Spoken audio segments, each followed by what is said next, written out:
Hello, good evening, नमस्कार। आज हम हिंदी का एक बहुत आसान टॉपिक करेंगे। है बहुत आसान, लेकिन समझना भी थोड़ा मुश्किल ही होगा, क्योंकि ये है ना उपसर्ग का टॉपिक कर रहे हैं हम। और उपसर्ग है ना, कई बार होता भी नहीं है तो भी हम उसमें उपसर्ग बता देते हैं। तो आज हम इसी टॉपिक पे डिस्कस करेंगे। आज अपना टॉपिक है उपसर्ग।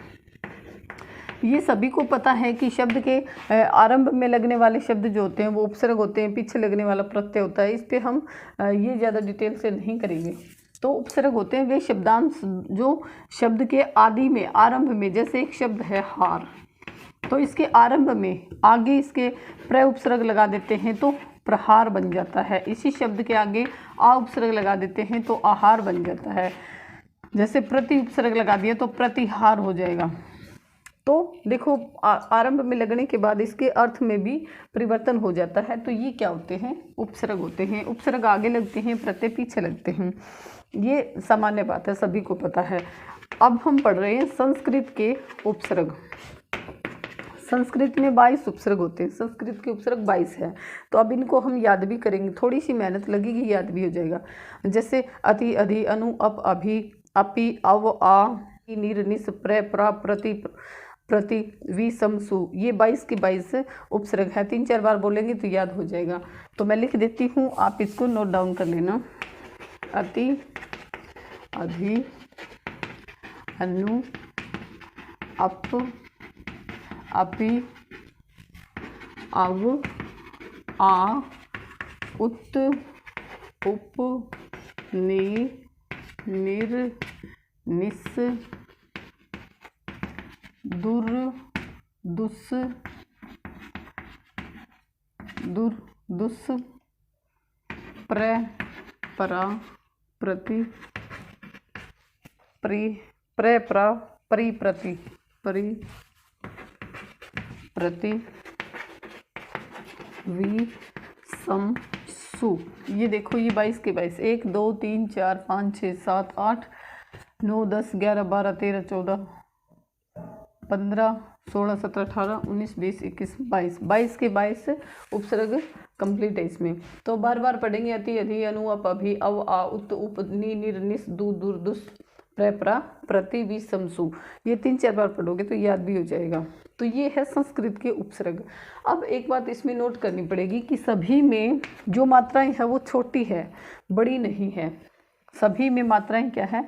छोटी है। अब अपि है, छोटी है, अनु है, छोटी है, अधि है, सभी में मात्राएं सु की है तो भी छोटी है। तो एक तो ये मेन बात याद रखनी पड़ेगी कि इनमें मात्राएं छोटी होती है। ये होते हैं संस्कृत के 22 उपसर्ग। अब इनमें से कोई भी शब्द लिखा हुआ मिल जाता है, जैसे अति है तो जैसे अत्यधिक है, अत्यधिक।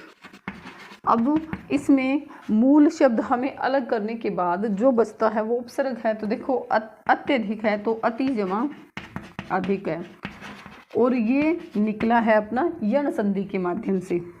ये संधि करने से निकला है तो ई प्लस ए ये बनता है तो अत्यधिक बन गया। तो इसमें अति उपसर्ग है। अब जैसे अधिकार, ये शब्द है अधिकार। अब इसमें कार मूल शब्द है, अधि क्या है? इसमें उपसर्ग है। ऐसे ही शब्द हमें निकालने, निर्जन। अब हमें पूछ लिया जाए कि इसमें क्या है, ऑप्शन में दे दिया जाए। ए तो है नी, दूसरा है निर, तीसरा है नी, और चौथा है नी विसर्ग वाला।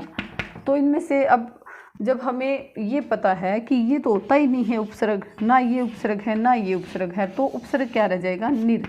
तो ये याद करने पर हमें ये फ़ायदा हो जाएगा, हमें पता चल जाएगा कि ये तो होता ही नहीं है, तो इसको हम काट देंगे। ये संस्कृत की उपसर्ग है, बहुत सारे उपसर्ग हैं। अब करते हैं हम हिंदी के उपसर्ग। हिंदी के भी ऐसे ही हिंदी के हैं। अब कुछ एक है ना ऐसे अवयव भी है जो संस्कृत के हैं और वो हिंदी में यूज किए जाते हैं। तो हम हिंदी के, संस्कृत के, इंग्लिश के, अरबी के ये याद कर लेंगे, बाकी जो बच जाएंगे वो सारे के सारे अवयव हो जाएंगे।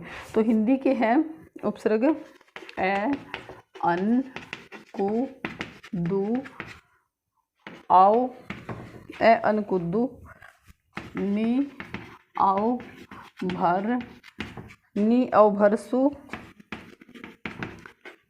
अध, उन, पर, बिन। ये शब्द क्या है?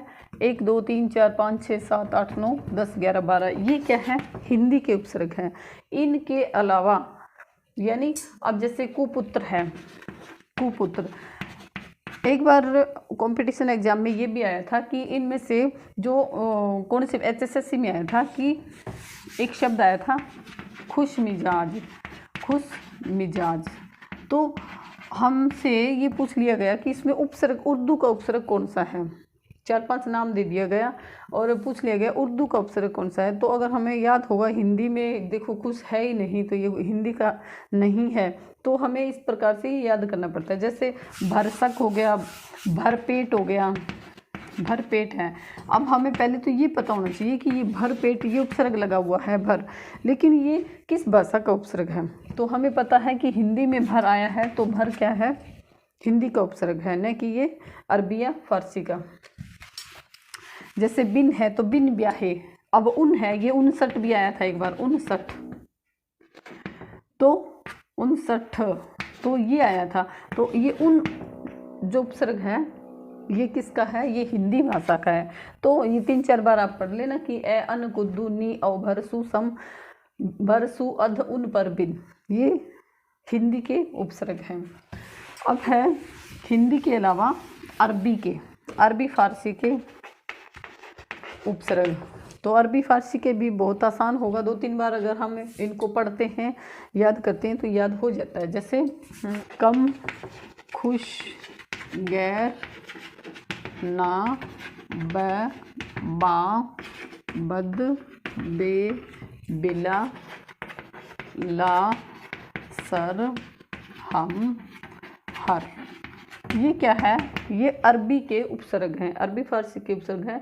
कम, खुश, गैर, ना, बब्बा, बद, बेबिला, लासर, हम, हर। ये क्या है? 1 2 3 4 5 6 7 8 9 10 11 12 13, ये 13-14 ही है, ज़्यादा नहीं है अरबी की। तो ये हमें लगभग तो पता चल गया बे वाले किस में है, अरबी में है। 1-2 शब्द वाले, कम है, खुश है, गैर है, तो ये भी क्या हो गया?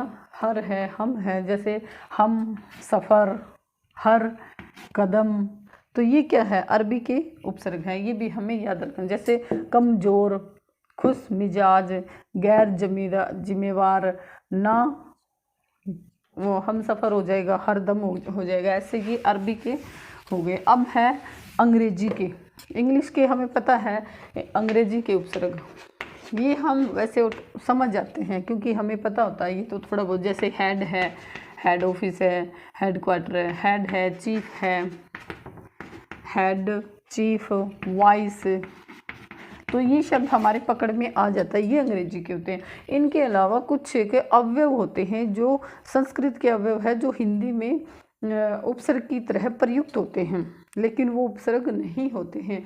जैसे बहिर है, पुनर है, ऐसे उनका पता चल जाता है कि ये संस्कृत के अवयव है।